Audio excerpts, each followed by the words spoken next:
L'attention est portée également sur la lutte anticorruption. La réunion de 3 jours de la Commission centrale pour l'inspection de la discipline, ou CCID, débute aujourd'hui. Le président chinois Xi Jinping avait déjà souligné qu'en vertu de la loi, nul ne peut compter sur une protection extrajudiciaire.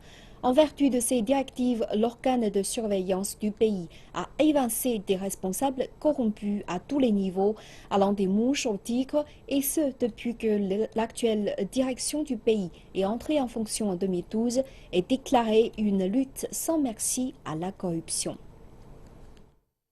La commission centrale de l'inspection de la discipline a été des plus occupées en 2015. Selon la CCID, des enquêtes ont été conduites sur 37 responsables gouvernementaux en 2015. Parmi eux, 10 venaient du gouvernement central et 9 d'entreprises d'État administrées par le gouvernement, originaires de 31 provinces, municipalités et régions. Aux côtés de l'accroissement de la surveillance disciplinaire, le renforcement progressif de la supervision et de l'opinion publique, les effets de dissuasion se sont fait sentir. Désormais, certaines personnes qui sont au courant d'actes contraires à la discipline en font un rapport auprès des organes disciplinaires. Et ce phénomène croît. L'atmosphère sociale anticorruption prend forme.